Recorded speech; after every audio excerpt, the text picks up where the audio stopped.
En el siguiente material audiovisual se presenta la serie Pose, con un total de 26 episodios en 3 temporadas.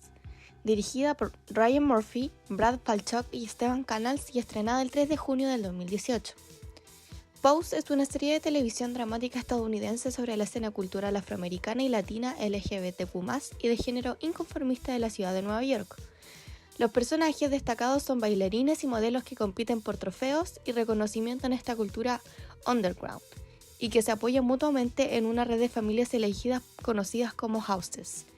Pose se ubica en Nueva York a finales de los años 80, en el corazón de la comunidad queer, cuando este concepto apenas se encontraba en construcción. De hecho, gran parte de la historia transita en ese sentido, en la violenta discriminación sufrida por cualquiera fuera del binarismo de género. Los personajes se enfrentan a muchos retos personales, dentro de su tribu urbana, en su relación con el resto de las personas y otros retos que habitualmente cualquier persona queer enfrenta. Ryan Murphy y compañía se han encargado de construir un drama extravagante, extrañable y profundo. Las casas y las madres son elementos fundamentales de la llamada Bal Culture, un movimiento underground nacido en Estados Unidos en donde las casas compiten por trofeos y premios en pasarelas y bailes realizados por sus miembros. Las casas tienen su propia madre y funcionan como una familia alternativa, o como podemos ver en la serie, como una familia verdadera, pues sus miembros son rechazados por su familia de sangre. Por otro lado, conocemos la rivalidad de las casas, de las madres y de los altibajos de una época particularmente convulsa en muchos sentidos, por la epidemia de VIH, por la violencia en la ciudad de Nueva York, por los problemas económicos y de desempleo, así como los grandes retos que aún siguen resolviendo la comunidad queer, pero que entonces aún se vivía de forma mucho más cruda y discriminatoria, incluso entre la misma comunidad. Ahora pondremos atención a la siguiente escena, como protagonista Electra. Dwayne, what are you wearing, boy? Su madre la ataca física y verbalmente, obligándola a irse de casa. Look at yourself. Look. En un acto de desafío, Electra toma su labial y se pinta, una escena de tristeza y triunfo. This is who I am. Farewell, mother dear. Esta no es la primera instancia en la que un personaje debe abandonar su casa por su identidad. Lamentablemente, la discriminación y el rechazo hacia las personas transgénero han existido durante mucho tiempo y han sido experimentados por personas de diferentes partes del mundo. En la década de 1980, la comprensión y aceptación de la diversidad de género no eran tan amplias como lo son en la actualidad. La sociedad en general tenía menos información sobre las identidades transgénero y había una falta de apoyo y recursos para las personas transgénero. Esto significaba que muchas personas transgénero enfrentaban un mayor riesgo de ser rechazadas y discriminadas por sus familias, amigos y comunidades.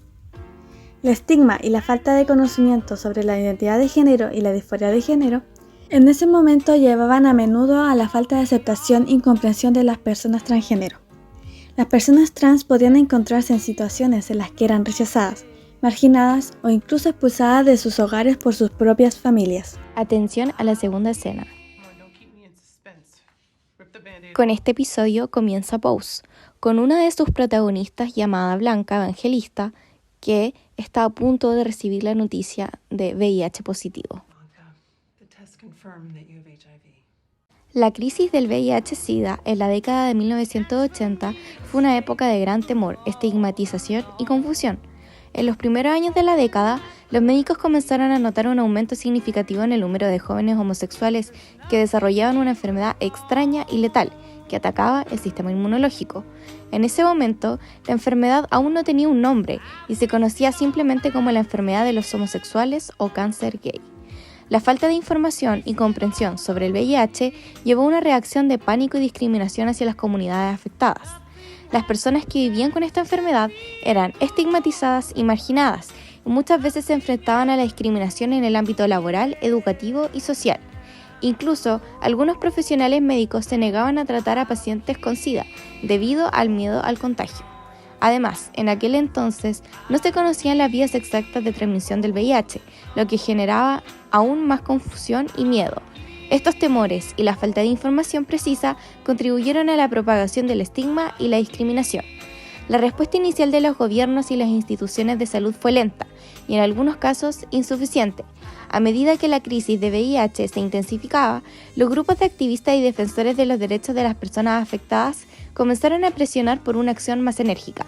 Se formaron organizaciones como ACT UP para exigir una mayor investigación, acceso a medicamentos y un enfoque integral en la prevención y el tratamiento del VIH. La crisis del VIH en la década de 1980 se vio con miedo, estigma y discriminación. Fue un momento de confusión y falta de información precisa sobre la enfermedad.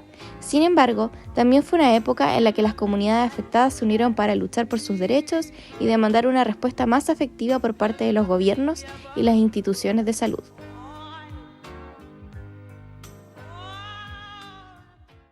Por último, la escena final. Hello, ladies. I'm a loyal customer here, out with my girlfriends, and we're having just the darndest time trying to relax into this peaceful summer evening. And what is it that we can do for you? There's nothing peaceful about your grating voices. Cackling so loudly we can't even hear our own conversation. Electra, do not do it. This one right here is not worth it. I don't think that my girlfriends and I are any louder than these other tables. Why don't you be frank with us? What exactly is it that you're trying to say? I'm no dummy. I work in the city, and I know a man pretending to be a woman when I see one, and I see three right in front of me. This is not that kind of establishment. Wait a minute. Girl. God may have blessed you with Barbies, a backyard with a pony in it, a boyfriend named Jake, and an unwanted pregnancy that your father paid to terminate so you could go to college and major in being a basic bitch. None of these things make you a woman. Clear your throat. Lubricate. Now read that bitch. Your uniform of ill-fitting J.Crew culottes, fake pearls, and 50-cent crunchies cannot conceal the fact that you do not know who you are. I know our presence threatens you. We fought for our place at this table, and that has made us stronger than you will ever be. Now pick your jaw up off the floor and go back to your clam chowder and shallow conversations. My girlfriends and I aren't going anywhere. It was lovely talking to you. Y'all heard that? Go and get your clam chowder before the clam chowder gets you.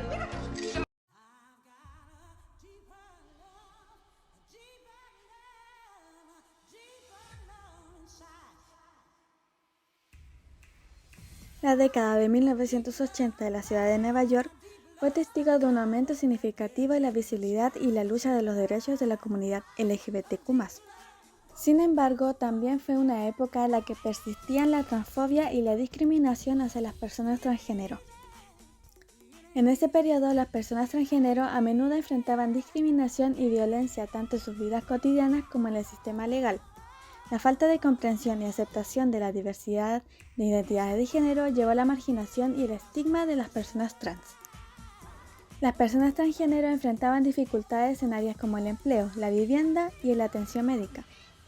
Muchas eran rechazadas en el lugar de trabajo debido a su identidad de género, lo que las llevaba a enfrentar altos niveles de desempleo y a depender de trabajos informales o la economía subterránea. En términos de vivienda, las personas transgénero a menudo tenían dificultades para encontrar alojamiento debido a la discriminación por parte de los propietarios y la falta de protecciones legales.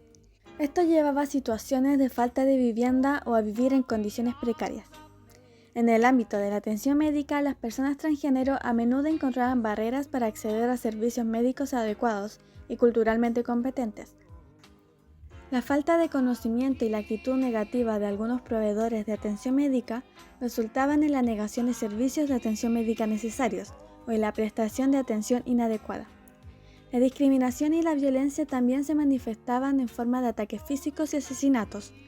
Los crímenes de odio contra personas transgénero eran frecuentes, y muchas de estas agresiones no eran investigadas ni resueltas de manera efectiva por las autoridades.